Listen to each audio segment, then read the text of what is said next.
I'm going to start off and say that this is not book-related content. This is me coming as a degreed meteorologist, someone who is a meteorologist actively on TV right now, talking about what happened, the tragedy that occurred this past weekend in the Texas Hill Country. Before I break down the science and I break down the narration that's going around right now that no one was prepared, no one was warned, if you turn this political, please see yourself out of my comments right now. We are not talking about politics, okay, when it deals with the loss of life of so many human beings. So many who were children just wanting to go and enjoy summer camp. Now, with that being said, the narrative that's going around right now that no one was prepared, no one was warned is completely and totally false. If you choose to stay uninformed, that is on you. That is not on the people putting out the message. Firstly, it is not uncommon to see flash flooding in the Texas Hill Country. These riverbeds are made of limestone and a bunch of rocky soils, porous. They're not going to be absorbing this water easily ever. Also, it's the Texas Hill Country, okay? So there's lots of ups and downs. There's a lot of canyons where these rivers become very narrow. So when you have flash flooding, it's gonna quickly funnel that water through and then pick up the speed of the water. So this is not uncommon. There are many major floods that have occurred down in the Texas Hill Country.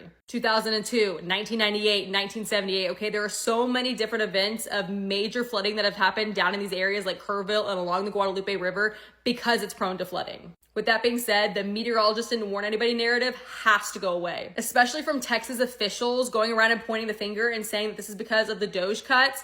This has not taken effect yet. In fact, the National Weather Service office down there, that's Austin and San Antonio, was overstaffed because they were prepared for this event. In a typical flooding event, they would have 2 meteorologists on staff, okay? They had 5 because they were ready for this event to happen. Now, to this scale, no. And that's why it's called a natural disaster, because you literally cannot prepare to the point that you see these types of things happen. There's no way to do that. But what they did do is issue a flood watch saying that the conditions are going to be favorable to see flash flooding, okay? That got issued Thursday afternoon. In that watch, there was a line mentioned that there could be isolated rain totals of over 10 inches of rainfall that would lead to flooding. It mentioned in flood-prone areas like the Guadalupe River that the rivers and the banks and the creeks were likely to go over their banks. That was issued on Thursday. Then going into Friday morning, a flash flood warning was issued at 1:13 a.m. So 3.5, almost 4 hours before the Guadalupe started to rise to that levels, saying that life-threatening flash flooding was getting ready to take place. Again,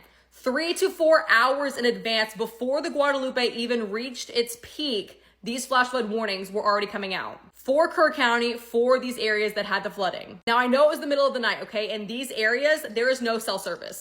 I have gone to church camp my entire life in Ingram, Texas, which is right up the street from Kerrville, okay? It's literally like less than a 20-minute drive.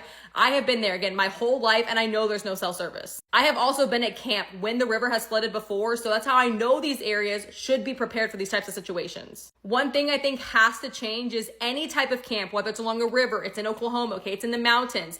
Every single camp, if children are going to be present, they need to have a NOAA radio. A weather radio saves lives because it doesn't require there to be a phone connection. It doesn't require there to be internet. Those alerts are going to go off whether or not you lose power, and they're going to alert people because they are so obnoxious. You cannot turn those off, okay? They are going to wake you up. In a situation like this, the flash flood warning would have been triggered at 1:13 in the morning. So if every single one of these cabins had them, okay, along the river, if people had them at these campgrounds and they were going off and it was really loud, people would have been well warned in advance, even if it was the middle of the night. I also think it's really bizarre that we have the technology now in place that there's not sensors along the river, that if the river reaches a certain level, a certain height, automatically sirens should start be going off in these towns along the river. We have tornado warnings, okay? We have outdoor warning sirens here, like in Oklahoma. Something should be in place like that along rivers that, again, if it reaches a certain height, it automatically triggers those. And so people start to hear those warnings and they know they need to get away from the water. Going back to the science, okay, it was 5:34 in the morning when the flash flood emergency came. Again, it was an emergency because it was saying if you do not get to higher ground, you are going to die. Now, not long after that, I think it was around 5:40, 5:50 is when the Guadalupe started to crest. So that's when it was reaching its highest level. And that came not too long after the flash flood emergency. Now, where did all this rain come from? Earlier on in the week, there had been a tropical system that had impacted Mexico. Its name was Barry, and it came up through Mexico and was going through the Rio Grande Valley. And then it kind of stalled right over Austin and central Texas. Mixed with that low pressure system and then all the moisture that we have in the Gulf, it kind of created this perfect storm, if you will, that this just sat in one spot and just dumped so much rainfall over the next 2 days. Over 48 hours, so many places in the central Texas region, again, the Texas Hill Country, Austin, New Braunfels, along parts of San Marcos, so many different places, okay, had to deal with all this rainfall because there was so much moisture available from that tropical system and then also being next to the Gulf. Again, this was like the perfect storm of the worst case scenario, worst situation possible. But going around on social media and seeing people sharing things about that there was no warning, nothing came, you can never just fully unplug, okay? I know we live in a world where sometimes you don't want to be on social media,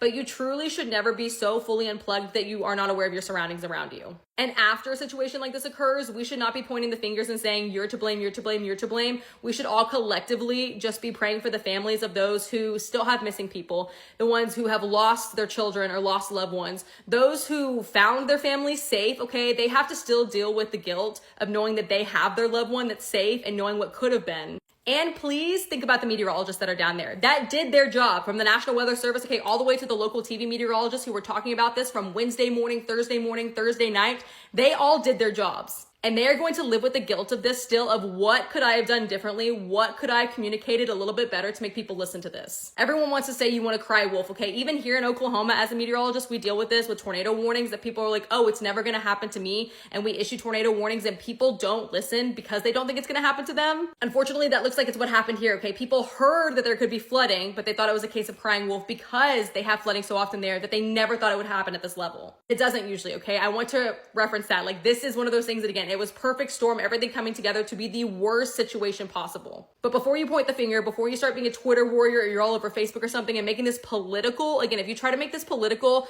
let's just remember the loss of life. Let's collectively now, as the United States, as a nation, think of what can we do differently? How can we get the funding to put weather radios in all camps? How can we find the technology to make sure that these places along the river, again, have sirens? Things have to change in these cities, along these communities, if they don't have any service. What can we do differently now to make this never happen again? If anyone has any other further specific questions, you can leave it in the comments and I'll try to come back and filter this over the next few days and answer anything if I can.